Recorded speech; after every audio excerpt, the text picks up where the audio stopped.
दोस्तों, क्या आपको भी लोगों के सामने बात करने में झिझक महसूस होती है? क्या आप भी लोगों के साथ जब कम्युनिकेट करना चाहते हैं तो घबराहट आपके चेहरे पर साफ दिखाई देने लगती है?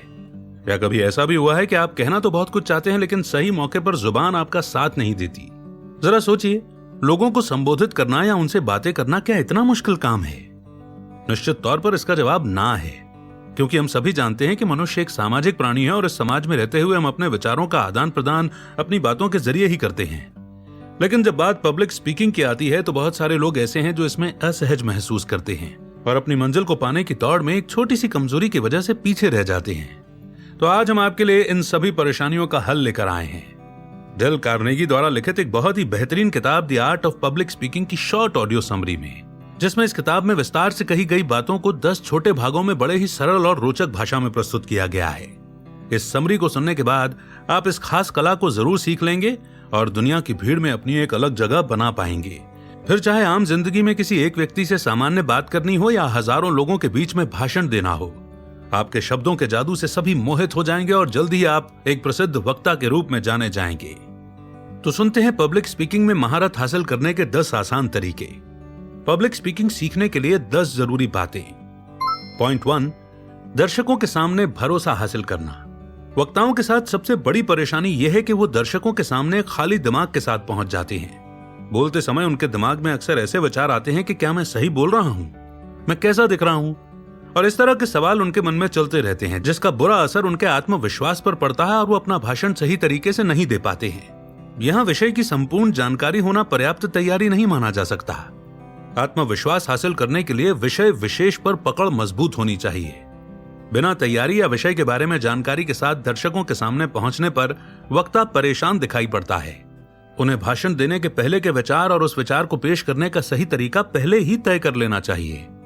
किसी भी भाषण के शुरुआती वाक्यों की तैयारी बेहद अच्छी होनी चाहिए। भाषण शुरू करने में जल्दबाजी न दिखाएं। जल्दबाजी से आपका भाषण शुरू होने के पहले ही आप नर्वस हो जाएंगे।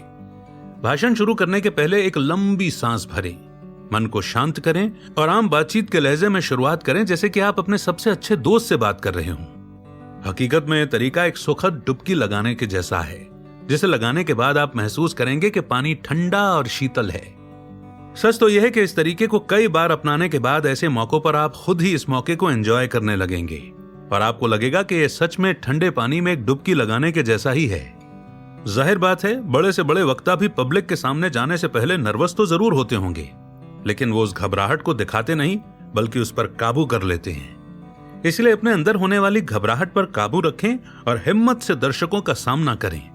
दर्शकों की प्रतिक्रिया के बीच ही किसी कोने में आपकी जीत छिपी होती है। आपको उस जीत को हासिल करना है। ये मत भूलिए कि हिम्मत दिखाने वाले व्यक्ति को ही कामयाबी मिलती है। इसलिए शब्दों की माला बुनकर अपने हौसले का प्रदर्शन कीजिए। पॉइंट 2, एक जैसे ढंग की नीरसता। एक ही ढंग से बोलने वाले वक्ताओं का स्वर एवं लहजा ही नहीं बल्कि उन शब्दों पर जोर देने का तरीका, गति और विचार भी समान रूप से नीरस और उबाऊ होते हैं। पब्लिक के सामने बोलने वाले वक्ताओं के लिए नीरसता एक बहुत बड़ा दोष है।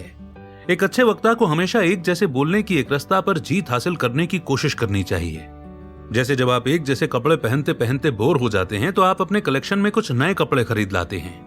बिल्कुल वैसे ही भाषा की एक रास्ता खत्म करने के लिए आपको अपनी बोलने की शैली में हमेशा नयापन लाना आवश्यक है। आपको हमेशा अपनी जानकारी बढ़ाते रहना चाहिए ताकि आपकी भाषा की नवीनता बनी रहे।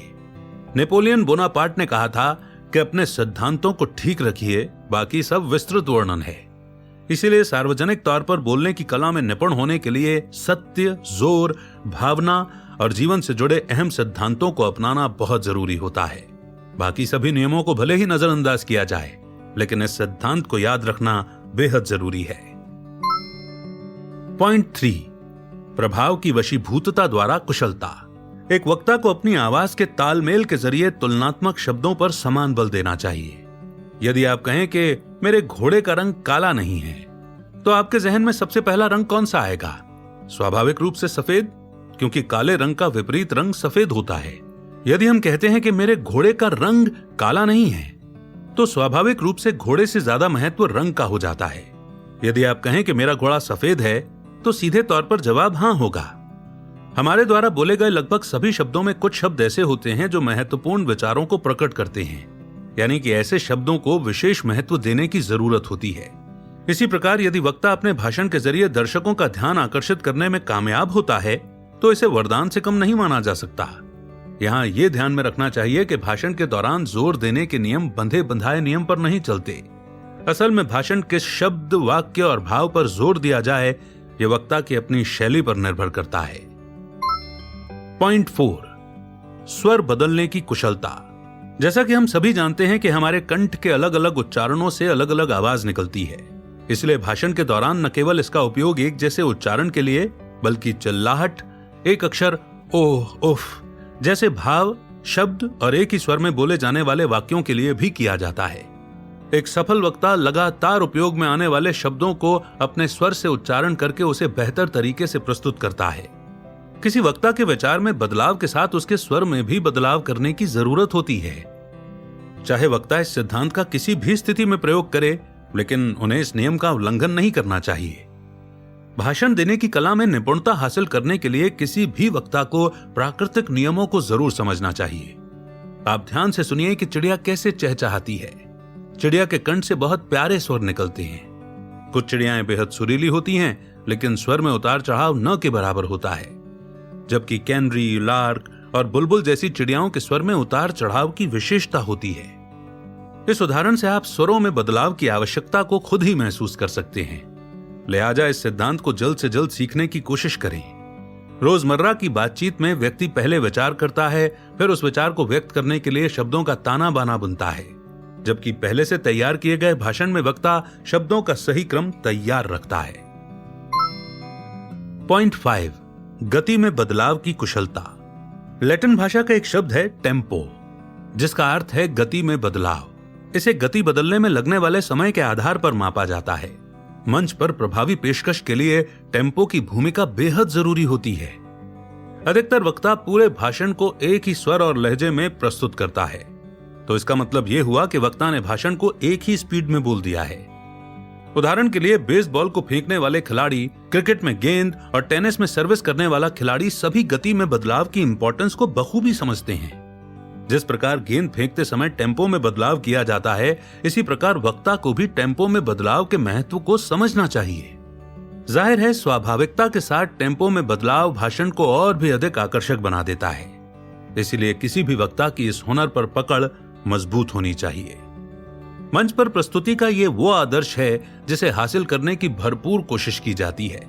यदि सभी वक्ता अपनी शैली में बदलाव के सिद्धांत को पूरी ईमानदारी से निभाएं, प्रत्येक फुसफुसाहट, कराह, विराम, चुप्पी और तेज स्वर को कुशलता से पेश करें, तो निसंदेह रिजल्ट काफी पॉजिटिव होंगे।